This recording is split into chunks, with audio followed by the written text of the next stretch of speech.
அமெரிக்க Iran உலக அரசியலின் Tom and Jerry விளையாட்டில் ஒரு புதிய அத்தியாயமானது பாகிஸ்தானில் அரங்கேறிருக்கு. கடந்த 1979ஆம் ஆண்டு இஸ்லாமிய புரட்சிக்கு பிறகு இரு நாடுகளுக்கும் இடையே நடந்த மிக உயர்மட்ட பேச்சுவார்த்தை இதுதான்.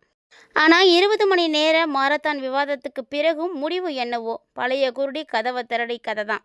பெரிய எதிர்பார்ப்புடன் தொடங்கப்பட்ட இஸ்லாமிய பஞ்சாயத்து இப்போது ஒரு சஸ்பென்ஸ் த்ரில்லர் போல முடிவுக்குள்ள நிற்கிது. அதாவது 15 மணி நேர மாரத்தான் பேச்சுவார்த்தை, ட்ரம்பினுடைய அதிரடி விரட்கள், ஈரானுடைய பிடிவாதம் என களை கட்டிய அமைதி பேச்சுவார்த்தையினுடைய முதல் அத்தியாயம் ஒரு சாலிட் முடிவை எட்டாமலேயே முடிஞ்சிருக்குன்னு சொல்லணும். அமெரிக்க துணை அதிபராக இருக்கக்கூடிய ஜேடி வேன்ஸ் தன்னுடைய குழுவோட வாஷிங்டன் திரும்பிய போது அமைதி வருமா அல்லது போர் தொடருமா என்ற $1 மில்லியன் கேள்விகளை அப்படியே விட்டு போயிருக்கு.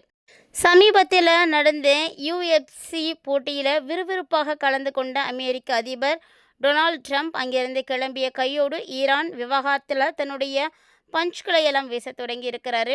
பாகிஸ் நியூஸ் நேர்காணல் மற்றும் தன்னுடைய சொந்த சமூக வலைத்தளமான ட்ரூத் சோஷியல் ஆகியவற்றில் இந்த பேச்சுவார்த்தைகள் குறித்து விரிவாக பேசியிருக்கிறார் ட்ரம்ப்.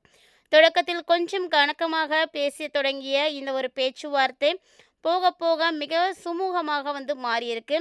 ஈரான் பிரதிநிதிகளிடம் தன்னுடைய தரப்பு குழுவினர், துணை அதிபர் JD Vance, Jared Kushner, Steve Witkoff மிகுந்த மரியாதையுடன் நட்புடன் பழகியிருக்காரு. ஆனால் நட்பு ஆனது எந்த ஒரு அணுசக்தி விவாதத்திலும் பழிக்கவில்லை அப்படின்னு வருத்தத்தோடையும் கோபத்தோடையும் கலந்து சொல்லியிருக்கிறாரு ட்ரம்ப். இந்த பேச்சுவார்த்தையில் பல விஷயங்களில் இரு நாடுகளும் உடன்பாட்டாலுமே கூட அணுசக்தி கனவை கைவிட முடியாது என்பதில் ஈரான் ஒற்றை காலில் நின்றிருக்கிறது.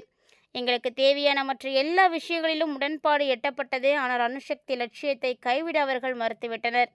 எனக்கு பொறுத்த வரைக்கும் அதுதான் மிக முக்கியமான புள்ளி. ஈரான் பிடிவாதமாக இருக்கிறது. இது ட்ரம்பினுடைய நேரடி அக்யூஷனாக இருக்குது. ஈரான் பார்த்திங்கன்னா தன்னுடைய தரப்புல இருந்து நாடாளுமன்ற சபாநாயகர் முகமது பாகர் காலிஃப்னாக் தலைமையிலான குழு பங்கேற்றது.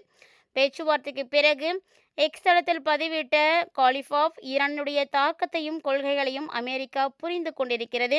எங்களின் நம்பிக்கைகளை அவர்கள் பெறுவார்களா என்பதை அவர்கள்தான் முடிவு செய்ய வேண்டும் என தந்திரமாக பதில் கொடுத்திருக்கிறார்.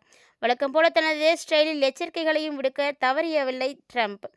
ஈரானுக்கு சீன ஆயுதங்களை அனுப்பினால் 50% வரி விதிக்கப்படும். ஒப்பந்தம் எடுக்கப்படாவிட்டால் ஒரே நாளில் ஈரானுடைய எரிசக்தி கட்டமைப்பு சிதைக்கப்படக்கூடிய அளவுக்கு எல்லா விதமான விஷயங்களும் நடக்கும் அப்படின்னு சொல்லப்பட்டிருக்கு. ஸோ இதுக்கும் அமெரிக்காவுக்கு வலிமை உண்டு. ஹார்முஸ் ஜலசந்தியை திறந்து விடுவதாக சொல்லிவிட்டு ஈரான் ஏமாற்றிவிட்டது என்றும் கடலில் கன்னிவெடிகளை வைத்து உலக நாடுகளுக்கு பதற்றத்தை ஏற்படுத்துவதாகவும் ட்ரம்ப் குற்றம் சாட்டியுள்ளார். சுமார் 20 மணி நேரம் நடந்த இந்த பேச்சுவார்த்தையை பாகிஸ்தான் மத்தியஸ்தம் செய்து நடத்தியது. முடிவு எட்டப்படவிட்டாலுமே கூட பேச்சுவார்த்தையை தொடருமாறு இரு தரப்பையும் பாகிஸ்தான் கேட்டுக்கொண்டுள்ளது.